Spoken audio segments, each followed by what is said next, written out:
kemudian menyela-nyela rambutnya, diratakan dengan tangannya. Jadi tidak langsung menyiram air, Pak ya. Tidak langsung menyiram air, Ibu ya. Jadi yang pertama ingat, air diambil untuk basuh tangan kita dulu. Yang kedua apa? Berwudu seperti wudu untuk salat. Sebentar Pak, itu lewat hadis Maimunah. Oke, saya sampaikan bagian pertama dulu. Nanti diperinci di Maimunah binti Al-Harith. Yang kedua apa? Berwudu dulu. Yang ketiga apa? Menyela-nyela kepala atau rambutnya, rambut kita. Yang keempat, kemudian mengambil air, membasuh, menyiramkan di kepala keseluruhan. Belum ke sini dulu, belum ke badan ya. Baik. Saya ulangi pelan-pelan. Satu, mencuci tangan. Kedua, berwudu seperti untuk sholat. Ketiga, menyela-nyela rambut, meratakan keseluruhan. Keempat, menyiram rambut keseluruhan di kepala. Setelah itu, baru disiramkan secara keseluruhan. Jelas sampai sini? Disiramkan secara keseluruhan menggunakan sabun dan seterusnya. Ini gambaran hadis yang pertama yang umum sifatnya. Oke, baik. Coba kita lihat.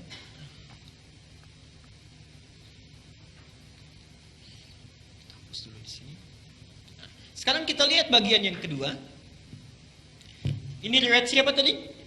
Aisyah radhiyallahu anha. Sekarang Nabi sallallahu alaihi wasallam ketika tinggal di rumah Maimunah, kemudian setelah itu berhubungan dengan Maimunah binti Al-Harith, salah satu istri beliau. Kemudian Nabi sallallahu alaihi wasallam melakukan mandi janabat saat itu. Hadisnya diriwayatkan oleh Maimunah dari Abdullah bin Abbas. Abdullah bin Abbas di Al-Bukhari nomor hadis 265. Perhatikan. Sebentar, saya menyimpang dulu pelan-pelan. Ibu masih ingat Bapak kisah Ibnu Abbas itu? Anaknya usia berapa tahun? Baik. Silahkan cek pertemuan kita yang lalu, hadis Abu Daud nomor hadis 1365 itu ya. Ibnu Abbas dalam usia 4 sampai 5 tahun itu memaksa ingin tinggal di rumah bibinya Maimunah. Jadi Maimunah ini bibinya Ibnu Abbas. Tinggal di sana, ingin melihat bagaimana sifat bangunnya Nabi dari tidurnya sampai tahajud. Saya pernah terangkan ini ya.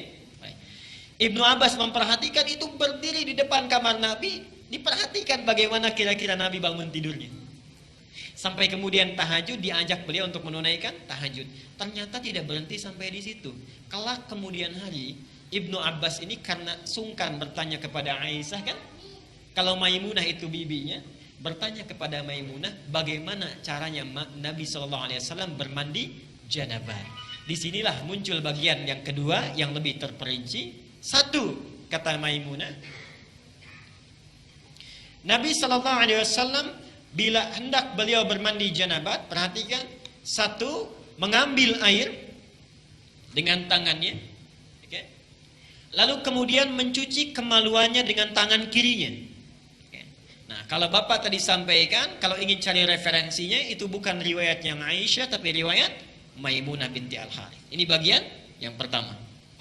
Yang kedua, hampir mirip dengan yang tadi, menyela-nyela bagian rambutnya. Okay. Bagi perempuan ada dua cara. Boleh diikat, dikepang, karena Maimunah itu juga pernah diikat, dikepang. Langsung bertanya pada Rasulullah, ya Rasulullah, apakah saat mandi perlu aku uraikan rambutku? Kata Rasulullah, tidak perlu, cukup kamu guyur semuanya itu, dan bila telah merata sah mandimu. Jelas ya? Baik. Kemudian setelah diratakan, lebih baik kemudian bisa diuraikan. Setelah itu selesai, kemudian diguyur, selesai sampai sini, baru kemudian berwudu seperti wudu layaknya sholat. Tapi kaki belum dibasuh. Kaki belum dibasuh. Air kan, basuh, baik siram, berwudu seperti layaknya wudu akan sholat, tapi kaki kita belum dibasuh. Jadi cuma sampai telinga ya. Baik. Setelah itu siramkan secara keseluruhan. Terakhir setelah selesai baru cuci kaki. Jelas sampai sini? Nah, Ini bisa ditemukan di Al-Bukhari nomor hadis 265. Nah, dari sinilah kemudian ulama menggabungkan kedua hadis ini, dibuatlah susunan yang lebih lengkap. Pas ya? Baik, jadi dari yang pertama kalau kita gabungkan dua hadis ini, pertama mengambil air, cuci tangan dulu, riwayat Aisyahnya. Setelah tangan dicuci kemudian mencuci kemaluan. Setelah itu selesai, ada yang terlewat tadi. Kalau di zaman Nabi, setelah mencuci kemaluan, dibasuh dengan air, lalu Nabi menepuk-tepukan ke tanah atau ke tembok. Ya. Itu maksudnya menghilangkan barangkali sebagian kuman-kuman yang masih menempel. Sifat tanah kan bisa menghilangkan, karena dulu belum ada sabun seperti sekarang. Kalau bapak ingin ikut, ibu ingin ikut sunnah Nabi, ikuti dengan cara yang cerdas. Jangan setelah dibasuh tempel-tempelkan ke tembok ini. Cukup pakai sabun, dicuci dengan sabun. Saya ulangi dari awal. Tangan dibasuh dulu, basuh kemaluan, kemudian cuci dengan sabun. Setelah itu sela-sela kan? Baik ya, sela-sela, basuh kepala keseluruhan, berwudu seperti layaknya untuk sholat sampai kakinya. Satukan, sampai kakinya.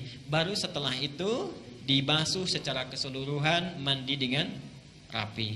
Kalau sudah dilakukan, tidak perlu wudu lagi. Ya, tidak perlu wudu lagi. Ada sahabat bertanya, ya Rasulullah, apakah saya perlu setelah mandi janabat itu berwudu kembali? Kata Nabi, harus seperti mandi apa lagi untuk membersihkan? Bahasanya metafor, harus seperti mandi apa lagi? Artinya setelah wudu setelah mandi tidak perlu wudu lagi. Jelas sampai sini? Baik.